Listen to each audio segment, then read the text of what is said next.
Hello everybody, and welcome back to Dangan Ronpa 2, Goodbye Despair. In the last few episodes you've seen are us basically over at Dangan Island and having a good time.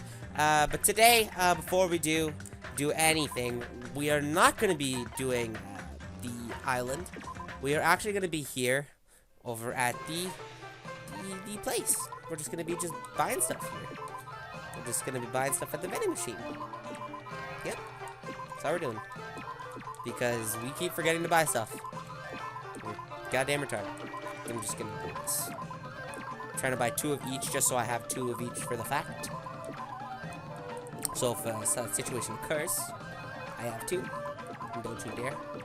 Otherwise, shit on me for not. So, as I do this, I'm just gonna explain what we're actually doing today. As you guys would have seen at the start, at the end of the actual main series, we unlocked something called Dangan Ronpa IF, which is a story based off of the, I think it's a light novel in Japan, where it's just like a side story in the game, where you are basically, it's just a side story. So, we're gonna go over and check out that side story. I'm saving this a separate save just in case. But we're gonna go straight to novel mode. Read it out. Hey.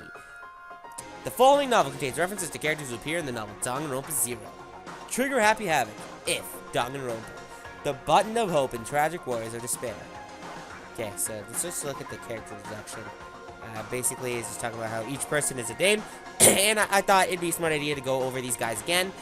Just for the fact that because we played it originally in the Japanese fan translation, we have different names here. So let's do this. We're gonna go straight up with, of course, Nagi still being the ultimate lucky student. Ishimaru's the moral compass, ultimate moral compass now. With Byakuya, he's now the ultimate affluent progeny. Mondo Awara's the ultimate biker gang leader. Baseball star, fanfic creator, clairvoyant, pop sensation, which I think is much better than Ultimate Idol. Ultimate Mr. which ended up being Ultimate Detective. Aoi Asino, which is the Ultimate Swimming Pro. Writing Prodigy. Martial Artist. Ultimate Gambler. Fashionista. Programmer. And the Ultimate Soldier. So, with that in mind, let's go from the beginning. If Monokuma Theater. Monokuma Monologue. The world is full of ifs. If Adam hadn't tied the knot with Eve, society as we know would never have been born. The world that everyone lives in is just one outcome among countless ifs, and will continue to be a muddled world overflowing with infinite ifs. If is what's in miso soup, you know? What lies beyond this point is a scary world filled with iffy stepfathers who abandon their families. A Klein bottle where the inside and the outside are filled with uncertainty. Ah, but don't break it, okay? It'd be so expensive that there's no way you'd ever be able to pay me back. Ahem. But no matter how you look at it, ifs are simply worlds like any other. No matter how hypothetical those stories may be, the future is the only thing that's truly foggy. And the past is much more solid than a frozen banana. You can't change a conclusion that has already happened. Even if you see a world that may have existed, it wouldn't affect the people living in reality. Because if is only if after all. Even if there's a parallel world exists where a particular if actually happened, humans cannot cross the boundary between worlds that easily. No matter how far ifs go, it will always be a what-if scenario. Do you really want to see that? You got some sick interest. Don't you think that's an insult to Makoto and the others after the tragedy they overcame? Though as far as I'm concerned, I'll still insult them. If you're gonna look at if, I think it's better if you view the outside of the Klein bottle first. It might even be better if you view the ending of a video game called Dangan Ronpa Trigger Happy Havoc. Try to play it multiple times and spend your free time with Junko and Nishima at least 3 times too. It may be ideal if you can collect all the items in movies too. But if you guys have come this far, I'm sure you've already done that. Still, I'd buy the game if I were you. I'd actually buy at least 2 copies if I were you. The curtain lowers. It actually doesn't. Dangan Ronpa IF, Trigger Happy Havoc, the Button of Hope and the Tragic Warriors of Despair. What should I do with this? Makoto Nagi was at a loss. Despite his hesitation, his situation was extremely simple and composed of 3 key factors. The first factor was that Makoto was currently locked inside a school. Host Week Academy is a school for the privileged elite, and each student attending possesses ultimate talent. Makoto was chosen to attend Host Week Academy by a lottery held to select the ultimate lucky student. When he arrived for his first day of school, he immediately lost consciousness, and when he woke up, he saw all the exits and windows had been sealed shut. The next factor was Monokuma, mysterious robot bear being operated by the mastermind, and the announcement he made to all the students. "You will be living your whole life in this academy," he declared. "If you want to leave, then kill someone and become the Blackened." This strange remote-controlled robot was telling Makoto and his fellow Ultimates to start killing each other in exchange for their freedom. They learned that more than one Monokuma exists, and that each one contains a bomb to prevent anyone from attacking them. On top of that, Monokuma announced that anyone who attempts to harm him would receive punishment. The third and final factor was the red button that Makoto is currently holding in his hand. The words "escape button" were crudely written on the button in marker. And though the first two factors were certainly cause for panic, Makoto only seemed at a loss over the third. During his free time, Makoto noticed that the school store was open, and his curiosity got the better of him. He was overwhelmed by the disjointed atmosphere upon entering, but his attention soon focused at a strange vending machine. The words "Mono Mono Machine" were written on it, and it seems to accept the strange bear pattern coins they sometimes found inside the school. It seemed like a bad idea, but Makoto thought there might be a chance that this machine could dispense some way of escaping the school. And so he inserted the only coin he had into the coin slot, and the result was the escape button mentioned earlier. There's a limit to how much you can tease us. Maybe the mastermind who trapped us in here was making a cruel joke. These thoughts filled Makoto's mind, and he began to feel deeply discouraged. However, there's always a chance, right? Makoto was just an ordinary boy, and he only gained entry to Host Week Academy through a lottery to find the ultimate lucky student. Maybe that luck was the real deal. If this button is real, maybe I can let Sayaka... Makoto took a deep, slow breath and pressed the button. Instantly, pain burst through his entire body. Ugh! Makoto's arms and legs went limp as he lost his balance and fell to the floor in a crumpled heap. As he breathed heavily, it dawned on him what had just happened. I got electrocuted? He looked down at the button in his hand and noticed a small needle sticking out of it. Makoto quickly surmised that an electrical current must have been running through it. After regaining enough of his strength to stand up, Makoto thought about it once again.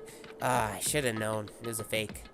Just how sick and twisted was the mastermind. My head still feels a little woozy. I should go back to my room and rest today. With that in mind, Makoto walked out of the school store with slow, careful steps. Makoto didn't know yet. If the escape button really was a fake, it would have been an act of mercy for the mastermind. A small, bear-shaped shadow began moving around inside the now empty school store.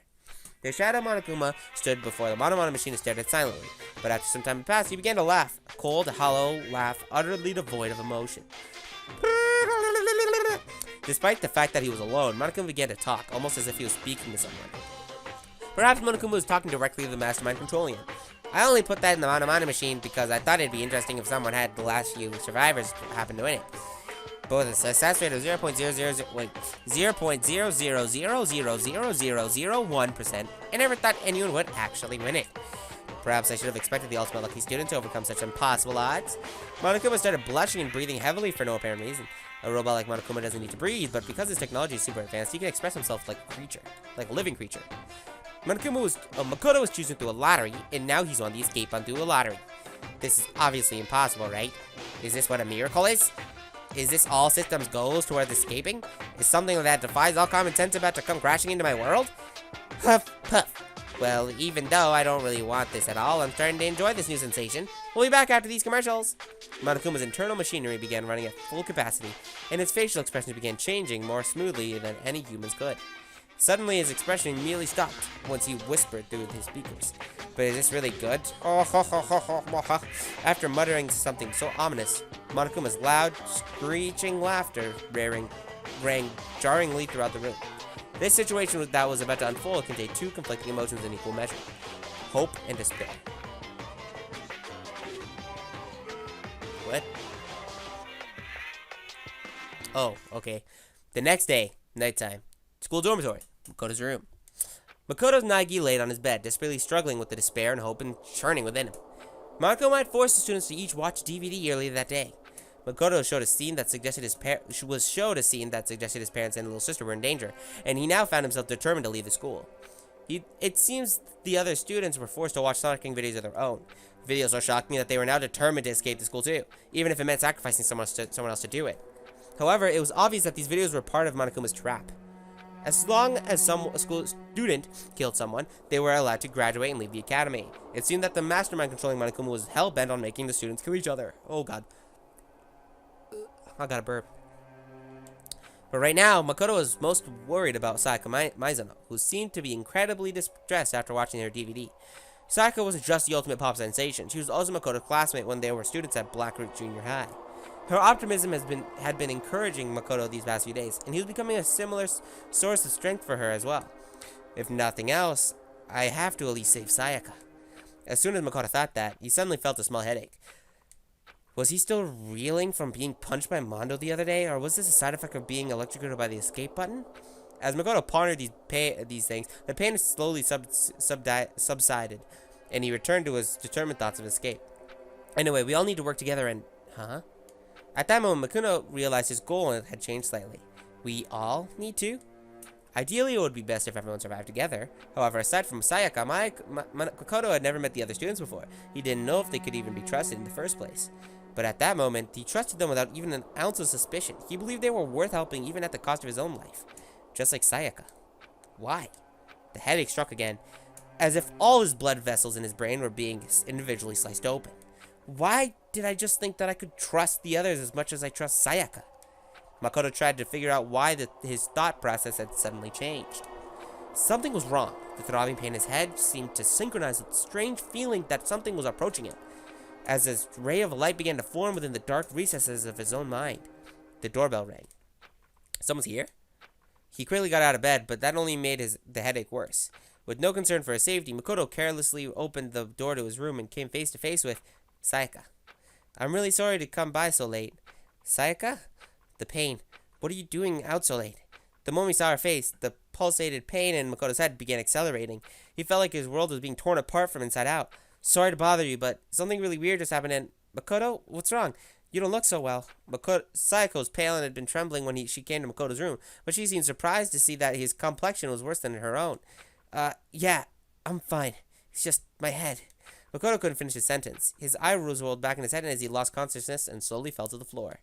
And Sayaka's beautiful voice let out a scream as she stood over Makoto's body. Did I die? The next day, nurse's office. Oh, you're awake. Hey, are you okay? How many fingers am I holding up? As Makoto regained consciousness, he was greeted by sight of fingers adorned with long, fake nails being waved in his face. You're Junko, right? Hey, why do you sound so unsure? I'm a little shocked to hear you say that. Despite what she said, Junko Onishima, the ultimate fashionista, was laughing as if she found this all very amusing. Makoto looked around and realized he'd never seen this place before. It looked somewhat like a hospital. 3 beds, including his own, were lined up in the room with various medical instruments laid around them. The black ceiling felt strangely oppressive but as he sat up, Makoto's mind immediately centered on one possibility. Where are we? Did we get rescued? That'd be nice, huh? She replied as she looked away. Junko explained that this was the nurse's office on the first floor of the academy. The Monokuma thing said, I can't bear to see my precious students getting sick, and opened up this place up this morning. But don't you think it's suspicious? What if all these meds are poison? To be honest, I wouldn't be surprised. Makoto remembered his encounter with the escape button and let out a small sigh. So why am I here, Junko? You should thank Sayaka for that. She was here the whole night taking care of you. She was? Junko ignored Makoto's surprise and continued casually talking. But then Taka got all fired up, was like, we should take turns watching over him. I just happened to be in duty when you woke up. And even then, only because Byakuya ditched. I see. Thanks. Like I said, you should thank Sayaka. Anyway, how are you feeling? Is everything alright? Makoto thought about it for a moment and remembered what he had been thinking about just before he lost consciousness. This is kind of weird, but... Actually, it's a really weird question, but... What's up? Junko, we've never met each other before, right? Upon hearing this, Junko's eyes widened, but a few seconds later she began to laugh. Huh? Are you for real? That pickup line is like so totally played out, you know. Even though she was grinning, a serious look came over her face. Just so you know, you shouldn't expect anything like that from me. I know I look this way, but I take my virtue pretty seriously. No, I mean, I never expected... Well, that's what I figured. It's obvious that you're a total omega male anyway. Makoto and Junko continued to talk to one another. Although he wondered why Junko was talking to him instead of leaving to get the others, Makoto didn't question it. He just wanted to talk to someone. Anyone. As long as he interacted with his fellow students, he believed he would learn the truth about what was going on inside his head. 10 minutes later, Junko mostly talked about alpha males and omega males, her time being homeless, and about her past and her dreams for the future. The last topic was a lot heavier than the previous ones, but Makoto's calm demeanor seemed to cheer her up. She smiled sincerely and said softly, Thanks, Makoto. Maybe it was a sign of gratitude for listening to her troubles, but she kept that same smile as she blurted out something horrifying. In return, I promise that if I do decide to kill someone, it won't be you. Don't say scary shit like that. At least that's what Makoto thought, but the words that came out of his mouth expressed a different sentiment. I see. Thanks. But I wouldn't want you to become the Blackened in the first place. For some reason, Makoto felt like the murderous words that came out of Junko's mouth seemed like a natural thing for her to say. She seemed very surprised by Makoto's response and quickly blurted it out. Huh? Are you serious? I was just kidding. Huh? Oh, yeah, of course. Sorry for acting weird. No worries. Let's just chalk this up from you to you being woozy from your recovery. She returned to her usual bubbly self, let out a big stress to turn to Makoto. I'm gonna go get going now. Make sure you don't get killed before the next person arrives. After seeing her off, Makoto laid back down in the bed and started thinking to himself. What is this strange feeling? His dull headache continued as his thoughts began to blur. I was just talking to Junko, but I feel like I was talking to someone else. Who is she? The more he thought, the more it felt like his memories were sinking into a thick swamp. Each throb of pain pulsating in his head felt like a wave on the surface of that swamp. What is this feeling? It feels very unpleasant, as though someone's voice was screaming at him from inside his head. Makoto tried to organize his thoughts and go over everything that had happened to him. But he was interrupted by the sound of a bell. Unlike the dorm rooms, the nurse's office didn't have a doorbell. The bell around Makoto heard the words. The bell sound that Makoto heard was ringing throughout the entire building. Ahem, ahem, testing, mic check, 1, 2. This is the test of the school's broadcast system. It was Monokuma's voice. Oh god, I burped. Now that Makoto has finally woken up, please assemble at the gym. Makoto listened to Monokuma's heartless order and got out of bed without complaining. I have to go. He walked one step at a time in accordance with the rhythm of his throbbing headache. Slowly he walked forward, not knowing if where he was heading was heaven or hell.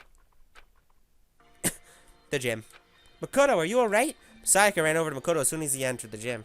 Yeah, thanks. Sorry about yesterday. I guess I really worried you. Please don't apologize. I'm sorry too. I barged into your room when you weren't feeling well. Now that you mention it, said Makoto, what happened yesterday? Sayaka looked away for a brief moment, but immediately turned back, smiling her pop sensation smile, and shook her head. It's nothing. I'll tell you some other time. Huh? While they were talking, Kiyotaka Mishimaru, the Ultimate World Compass, stepped forward, pointing an accusatory finger at Makoto. You're late, Makoto! Explain why you were tardy! The other students collectively raised their eyebrows as if they were thinking, why is this guy yelling at someone who was sick? However, Makoto just smiled gently and answered him honestly. I didn't feel well, so I was resting in the nurse's office. Can you note that in the daily logbook? I see. That is consistent with my information. If that's the case, then I shall consider this matter settled. The conversation progressed smoothly, and Taka kept smiling as he kept talking. I'll take full responsibility for recording it. You just focus on recovering. If you ever feel ill, please report to the health committee. It seems we'll need to appoint health committee members after this meeting, though. Taka walked away, mumbling to himself as he opened a daily logbook he found in the academy's supply room. Celestial Ludenberg, the ultimate gambler, saw the whole conversation, walked up to Makoto. Despite his unreasonable behavior, you knew exactly what to say to him. Huh? As soon as Celeste said that, it dawned on Makoto. It's true that he didn't feel well and that he had rested in the nurse's office, but when Taka asked him why he was late, even though he should have already known the reason, Makoto didn't feel annoyed or disappointed at all. It was as if he expected Taka to say that. Makoto felt strange that he had accepted Taka's personality so quickly.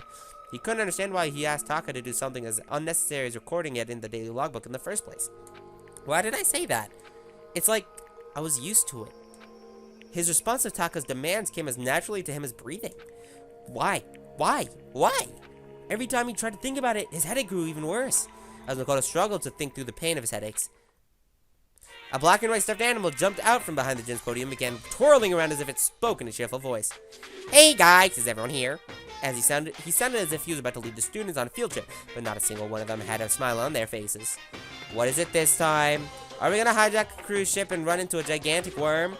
Of course there was one exception. Yasuhiro Hagakure, the ultimate clairvoyant, still believed that their current situation was some kind of planned event. Makoto just ignored him and continued to address the students with his adorable voice. Or Monokuma, not Makoto, what am I reading? Today I'm going to tell you about our wonderful academy system. System sure sounds like a great word, don't you think? I give weeks of danger, just like a bear. I want you all to trample over the deaths of your friends and grow up to have hardened hearts. It's good to be a little naughty.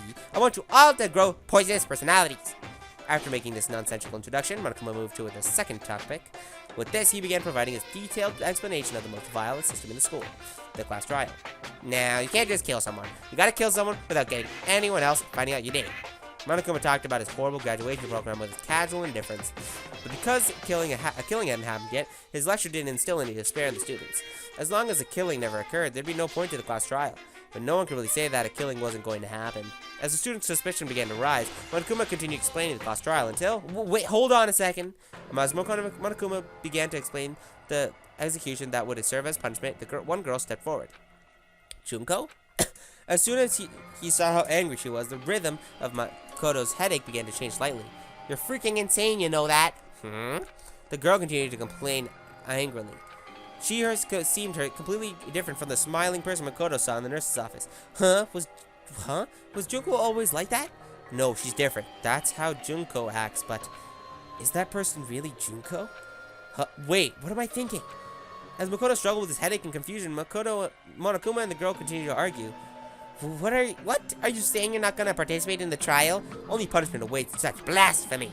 What punishment? I don't know, throw you in a deep, dark, scary prison or something. Different.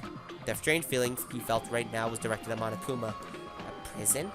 No, they aren't that kind.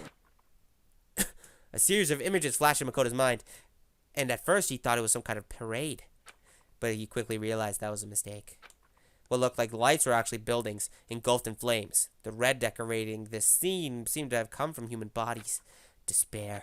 It wasn't confined to the academy or even to Japan. Images of worldwide death and destruction flooded Makoto's brain with every throb of his headache. I've seen this before? Besides his indescribable violence taking place in all these images, there was one thing they had in common. Who are they? They're rampaging terrorists wearing black and white masks who were wreaking havoc in these images. They took everything. Money, valuables, lives, families, dignity, the past, the future, and possibly even hope. The mask these terrorists were wearing perfectly resembled the face of the stuffed animal arguing with the student before him. Shut the hell up. Say whatever you want. I'm not going to be a part of this. Don't be so selfish. You're the one being selfish. Kill whoever you want. It's not got nothing to do with me. The evil standing here before me. I'm trembling with fear. But I won't give in to such evil. It's my style to stick out and resist till the very end. If you really want to go get out of here, you'll have to go through me first. Monokuma swung his arm wildly as he charged at the girl with waddling steps. But the girl stomped on the self-proclaimed headmaster of the academy with ease. Geek. Are you enjoying yourself now? Pinned beneath the girl's foot, Monokuma looked up into the girl's cold eyes and calmly asked, Are you? Huh? Violence against Headmaster Monokuma is not allowed. You're violating the school regulation. At that moment, a chill ran down Makoto's spine. She's going to get killed. Monokuma's voice sounded very threatening to him. It wasn't a prediction or a guess. It was as if he knew the danger Monokuma posed from the start. If this continues, Junko's going to... His mind didn't fully grasp the situation unfolding in front of him. By the time he realized he was about to remember something, he was already running forward. Junko? The impact of his feet combined with the rhythm of his headache, sending his brain and heart into a panic. No, she's different. I invoke the mighty summoning spell! Help me! To me! Godly spear, gun gear! Monokuma wiggled beneath the girl's foot and let out a scream. And at that exact moment, Makoto charged at her and screamed out. Makoto! Watch out! Huh? The girl dressed as Junko Onishima widened her eyes in shock. As if to evade the charging Makoto, she jumped back with agility unheard of in a teenage high school girl. And then, right at that moment, countless spears pierced the spot right where she had standed just a split second ago. All the students, including the girl, stared wide-eyed at this sudden turn of events. Spears, too many of them to count, had shot out with blinding speed from mechanisms installed in the floor and walls in the gym. However, Makoto was unable to notice this. Huh? Why did I just call Junko Makoto? Makoto? As that thought entered his mind, sharp, sudden impact struck his side, followed by an intense, deathly pain that ran down his spine and spread throughout his entire body. The spear stabbed into his side, instantly tore his flesh to shreds, and shot out his back, coated in blood and other bodily fluids. At that moment, the black fog that engulfed Makoto's mind was consumed by death itself. And as this consciousness slowly faded, he remembered everything. Because of this electric jolt in the chemical compound from the escape button, because of that button that had found by chance, Makoto Nagi managed to escape. He escaped this hopeless game where he and his fellow students had their memories stolen, and were forced to kill each other. Of course, that escape is what also led him to his current life or death predicament. In the end, perhaps he only escaped from one despair to fall into another. Oh god, but at the same time, his actions had unintended consequences for one per person. Sorry, I'm gonna take a sip of my Coke because reading this straight is killing me. Oh god damn. Ooh yeah. That's some good Coca-Cola. I'm not sponsored. Let's go. The girl living inside a false identity as her beloved little sister, Junko Enoshima. Muko Ikusaba, the ultimate soldier and a member of Ultimate Despair. Her past, her future, and even her hope itself are on the path to despair. And so the curtain falls on Makoto's story for now. From this point, the story is about a certain girl. A girl who's more pitiful than anyone else in the sealed-off academy.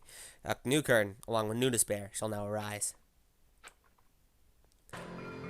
We are not actually going to continue on. Is there a way to pause? Open novel menu. Okay. Okay, so we're going to insert a bookmark right here. And we're going to end here for now because I'm actually kind of tired. We've recorded this for half an hour, almost half an hour. So I think this is a good place to stop. In the next episode, I think we'll just continue with Makoto's story. It'll be a good time. See you guys next time. It's got to be maybe out.